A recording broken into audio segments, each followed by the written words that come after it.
অপরাজনীতি আমাদেরকে বাংলাদেশ জাতীয়তাবাদী দল শিখায় নাই। সম্মানিত ব্যক্তিকে কোনোদিন অসম্মানিত করার রাজনীতি বাংলাদেশ জাতীয়তাবাদী ছাত্রদল করে না। আমি আপনাকে প্রথমেই বলতে চাই, ফুটবল খেলায় যখন দুইটা খেলোয়াড়ের মধ্যে ফাউল হয় সেটার জন্য কিন্তু রেফারি বিচার করে।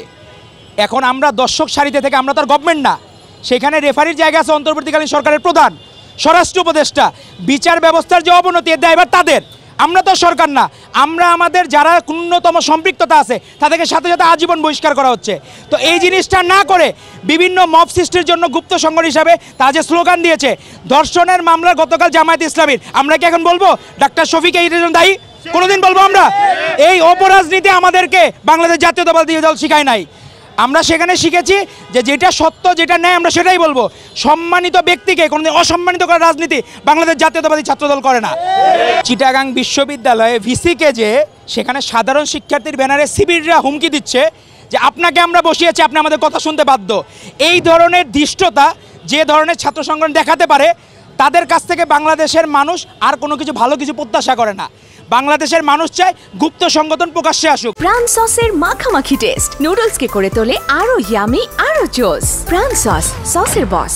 সাধারণ শিক্ষার্থী আর শিবির সেপারেট হয়ে যাক, তাহলে বোঝা যাবে কে শিবির কে সাধারণ শিক্ষার্থী। তারা যে অপরাজনীতি করছে গুপ্ত সংগঠন হিসাবে, আমরা চাই বাংলাদেশের মানুষ চায় তারা প্রকাশ্যে আসুক, রাজনীতি করুক, কিন্তু তাদের রাজনীতি করার মুখ নাই। কারণ তারা 47-এ পাকিস্তানের স্বাধীনতা চায় নাই, 71-এ বাংলাদেশের স্বাধীনতা চায় নাই, এবং আজ পর্যন্ত ক্ষমা প্রার্থনা করে নাই বাংলাদেশের মানুষের কাছে। আমাদের আইন শৃঙ্খলা পরিস্থিতির অবনতি ঘটেছে, বিভিন্ন ক্যাম্পাসে মব সৃষ্টি হচ্ছে, শিক্ষার সুষ্ঠু পরিবেশ নাই। আমরা প্রত্যেকটার ইনসিওরিটি চাই, অ্যাসিওরিটি চাই এই গভর্নমেন্টের কাছ থেকে, তারা যাতে এই জিনিসগুলো আমলে নেয়।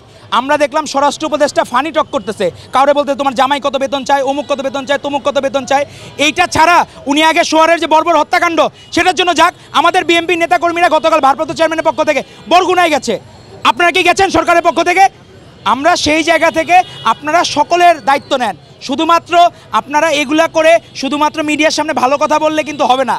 এরকম ভালো কথা হাসিনার আমলে বলতো, ফ্যাসিস্ট আমলে বলতো, কিন্তু বাংলাদেশের মানুষ জানে মন থেকে বাংলাদেশের মানুষের ভালো চায় না। তো আপনারা এগুলো আমলে নিয়ে দ্রুত ব্যবস্থা নেন, এটাই প্রত্যাশা। জামাত শিবির রাজাকার, জামাত শিবির রাজাকার, জুলাই করছে সরকার, জুলাই করছে সরকার, জামাত শিবির রাজাকার, জামাত শিবির রাজাকার, জুলাই করছে সরকার, জুলাই করছে সরকার, জামাত শিবির রাজাকার।